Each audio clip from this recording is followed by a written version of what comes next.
This video is brought to you by eBay Motors. More about them later in the video.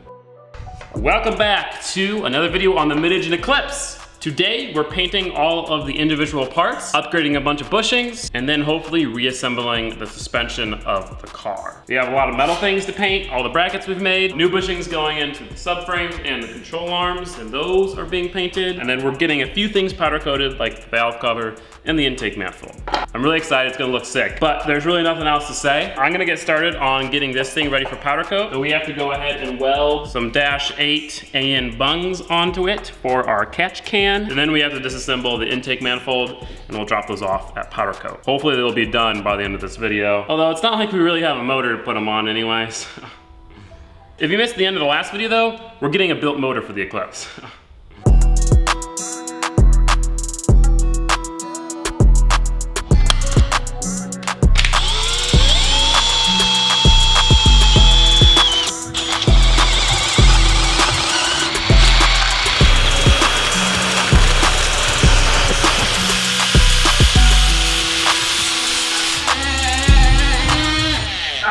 I knew it was gonna happen. I knew it, dude. It literally impaled right in the oh. Jesus Christ, dude.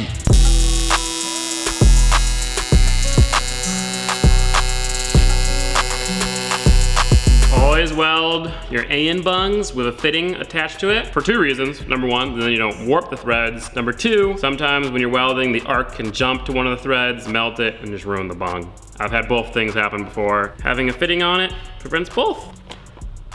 Still using my crappy helmet because my other one's dead. I'm too lazy to get batteries.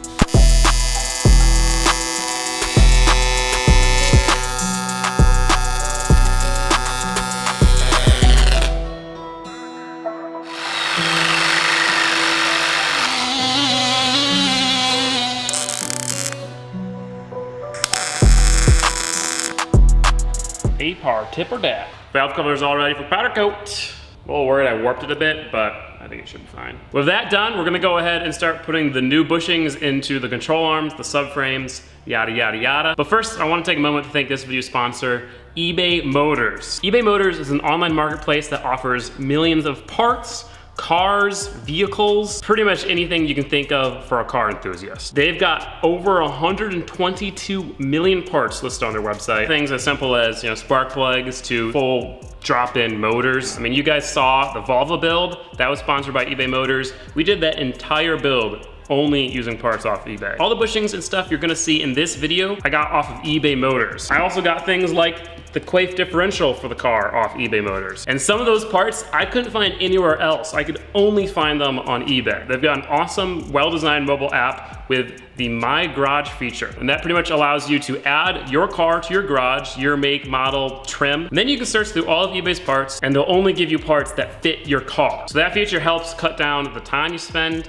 looking for parts and all the guesswork. Will this part fit?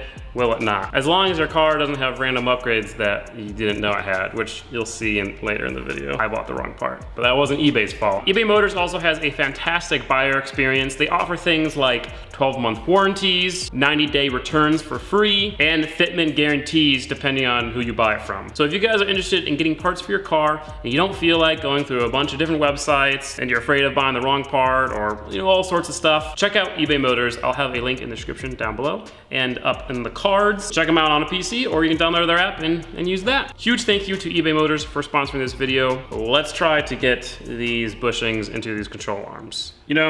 I was really dreading doing this. My dread has been validated because all of these bushings are like flanged one-way bushings, like they get pressed in one way and then they bottom out on their own flange. Problem is that with the way the control arm works, so these bushings are pressed in this way, there's no way to press them out this way because the control arm's in the way. And I can't press them back forward this, so I don't know how to get these bushings out.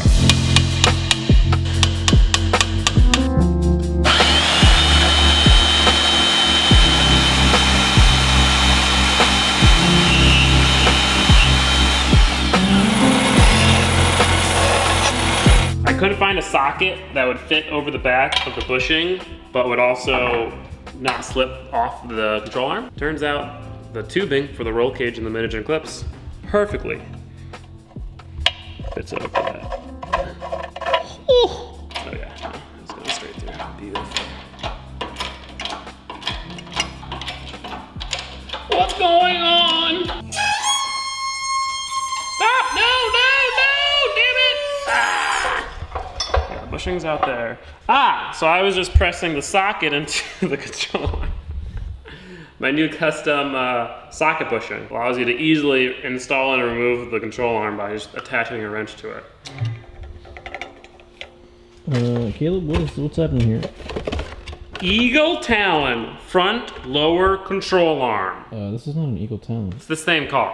I don't think It's like so. saying a Mazda B2200 and a Ford Ranger are different cars. Alright, Caleb, that was a terrible analogy. The Mazda B2200 and the Ford Ranger actually are completely different trucks. It wasn't until 1994, when Ford owned Mazda, that the Mazda B series and the Ford Ranger were essentially the same thing. What do you guys think? You think that'll provide some unique handling characteristics? So, turns out we were doing this whole thing wrong. You're supposed to keep the metal sleeve of the factory bushing in the control arm, which to me seems a little silly. I've never encountered that before. You just have to remove the rubber part from the metal sleeve. Why don't they just make a new metal sleeve? I don't know. But let's go ahead and hopefully get the rubber out of this sleeve, put it back into the control arm, and continue.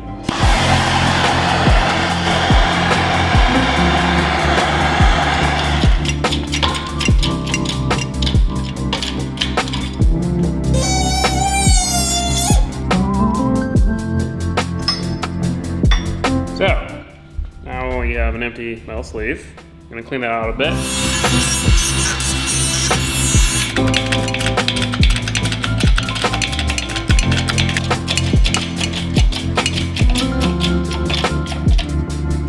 Much better. Well, that'll actually make the next ones easier, because I don't have to cut off all the sleeves. Yeah, these already have upgraded bushings, but we're gonna replace them just because they're old, so. But these were the rear ones. Interesting.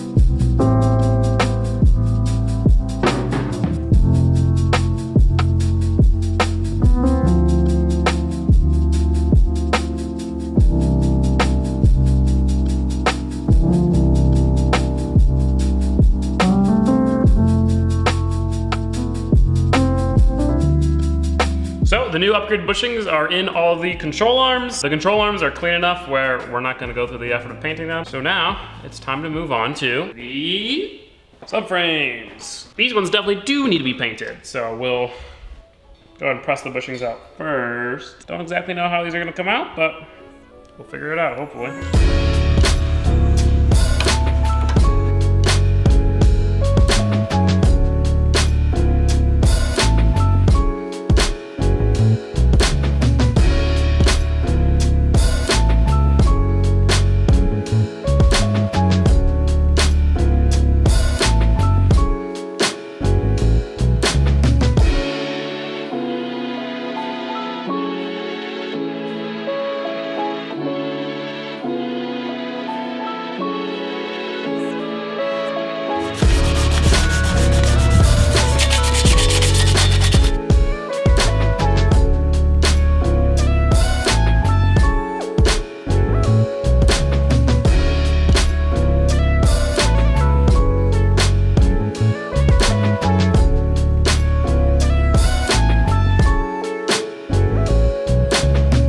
Paint rack to help us paint things. We're gonna be able to wheel it outside, paint some, and then wheel it back inside, which is gonna be awesome. We got both the subframes sanded and cleaned, and got this front cross member sanded and cleaned. So we're gonna go ahead and lay some paint on those while we start sanding the rest of the stuff. Now this is the paint we're gonna be using. This is Car Rep Wise 2K. It's a 2K paint. The awesome stuff about this 2K paint is it's one compartment, so it's already all in there, and it's got an unlimited shelf life. Other 2K paints that I've had to use, you know, you pop the inner compartment, shake it up, and then after that, you only have 48 hours. This stuff is good forever. So we got numerous different colors, different finishes, satin black, matte black, gloss red, and gloss gray. We're gonna be using satin on the subframes, and then, you know, we'll use the rest of the stuff throughout the car. Let's go ahead and try this stuff out.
Alright, so we got a lot of the stuff painted, as you can tell. We got some anthracite gray, some semi-gloss black, and then the sway bars are red. Everything turned out pretty awesome. That's got to dry for a while. While we wait, I'm going to go ahead and undercoat the wheel wells and anything like underneath the car, like below the factory. I don't know. Bruh. Wait, what? Bruh.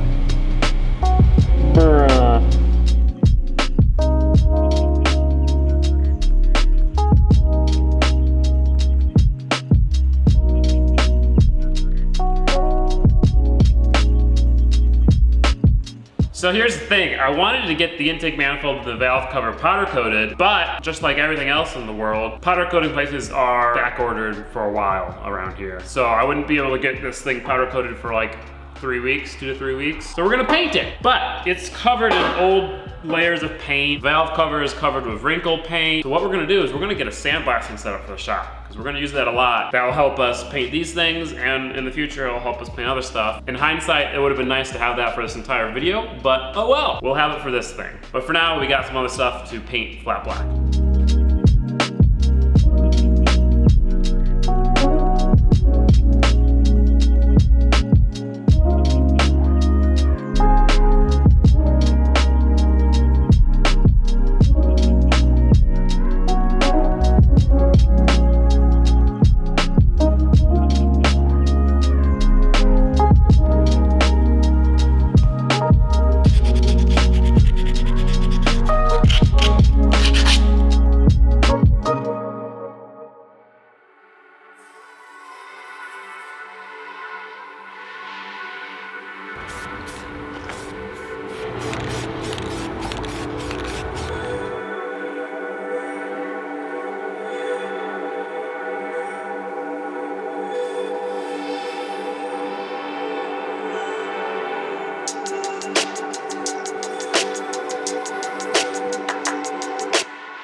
So we got the modified rear subframe painted with the new bushings put in.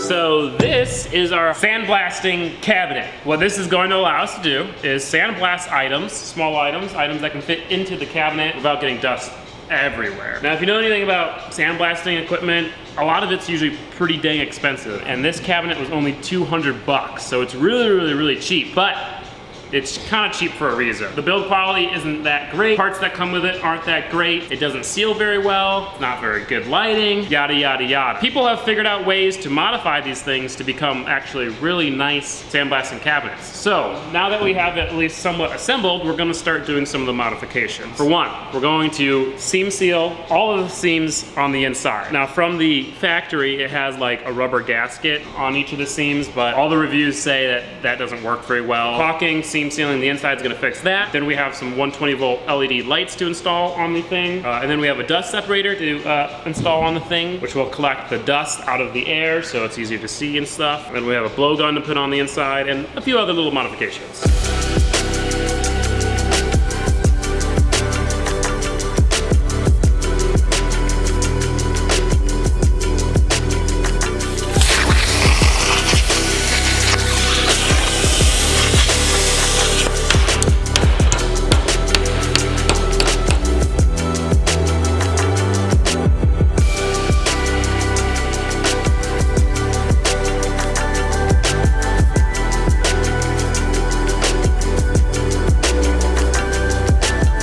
Hey, yo, let's go.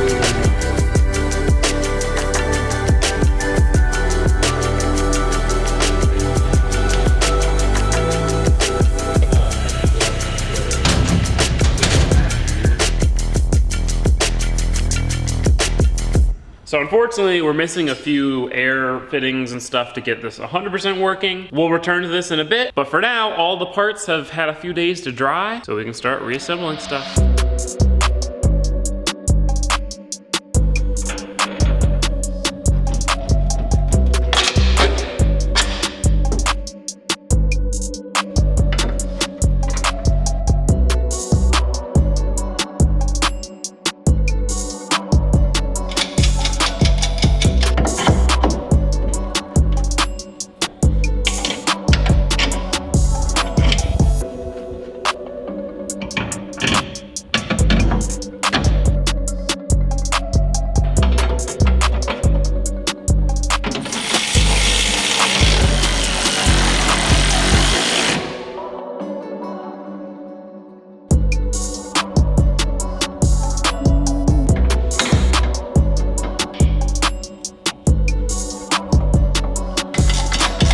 All these brake parts are also from eBay Motors. I went ahead and painted the calipers that we had for the car. So let's go ahead and put the new brake pads in the calipers and put those on here with the new brake lines.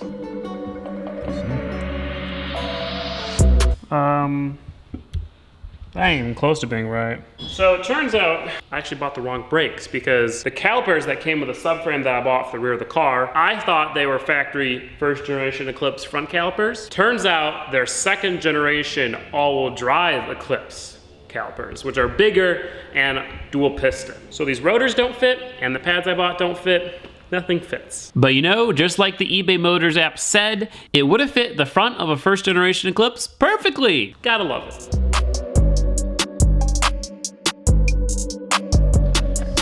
Oh God, what the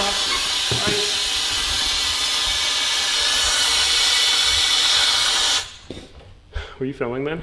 Yeah.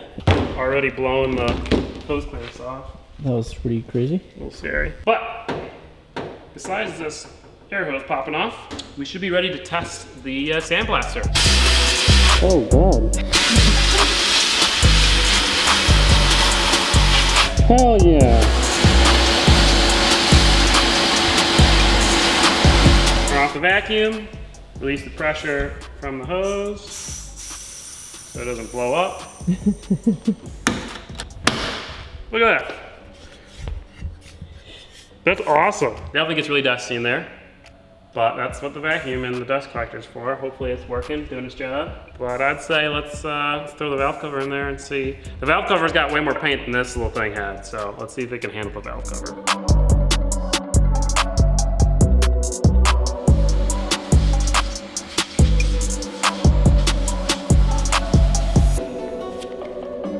It was getting the paint off, was not getting the powder coat off, which I mean, it's fine. Like we can paint onto the powder coat like we did last time and that worked great. I'm noticing an issue that I heard about when I was reading reviews and stuff of this thing. The pickup tube is just one long tube. The problem with that is that it doesn't allow air into the place it's sucking from. It's kind of like when you're trying to pour out a bottle, and if you flip it all the way upside down, the air has to come back up through to fill the vacuum. So it pours way slower. I could feel the thing pulsing, like it was spraying and then having to suck a vacuum back through, and then spraying, having to suck a vacuum back through. So people put a different pickup tube onto the gun and then it helps, but I don't have that different pickup tube. So, Fabian.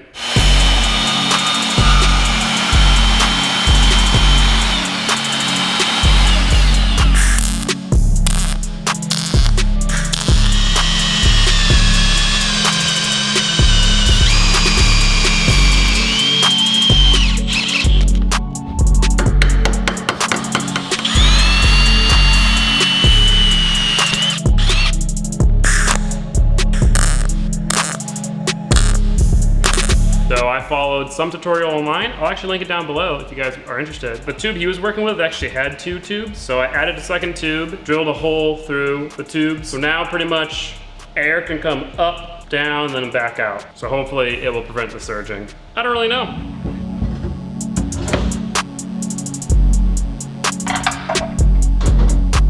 The sandblasting is working, but 2 things. I need to turn the pressure up on the air compressor in the shop. 2, I need to get a different sand, grit, whatever, because this stuff is not aggressive enough. It's taking way too long. But it's not a big deal because we don't have an engine to put the valve cover and intake manifold on anyway. So we're gonna focus back onto getting all the suspension parts painted, finished, and put back into the car. Here we have our front subframe painted with the new bushings in. Before we can throw this bad boy in, we're gonna throw some of the wiring back into the car. We're gonna go ahead and wrap the engine harness and the chassis harness in some new wire sheathing. I got split loom, braided nylon stuff. Should be really awesome.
Put this thing in before.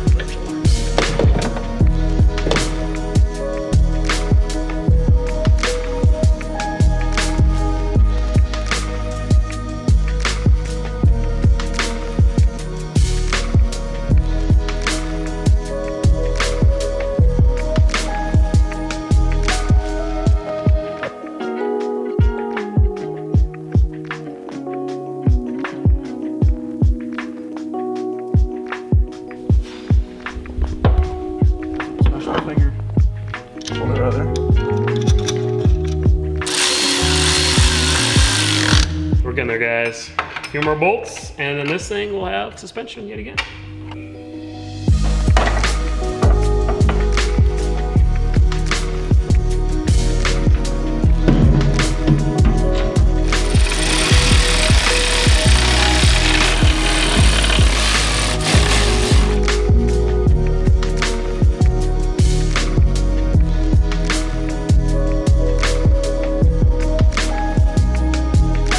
Well guys, mission has been accomplished. We've got new bushings, new paint, and everything is put back together. At least suspension-wise. Some more lines still have to go in. Obviously the engine still has to go in, and the interior has to still go in. We got some awesome plans for the interior. The built motor, I'm picking that up on Sunday, which is pretty much tomorrow when I'm filming this. So things are gonna be exciting. I'm super happy with the way all the colors and stuff turned out back here. The black steelite, the car wrap, the black paint on the subframe and some of the other parts, the red sway bar. It all looks really good. So huge thank you again to eBay Motors for sponsoring this video. Next video, built motor guys. There's no way that's right. If you want to watch that ahead of schedule, you can click up there, check out Patreon, support the channel, get early access to videos and a bunch of exclusive stuff, including Gingium After Dark. Gingium After Dark. What is that? I'm not gonna give you any clues, you gotta figure it out. Also, in case you missed the last video about the giveaway, we're collecting all the names, doing all of that right now. Once the car is done, we will announce the winner. And yeah, I mean, things get exciting for that person from there on out. But yeah, I'll see you guys next time. So peace out, bye-bye.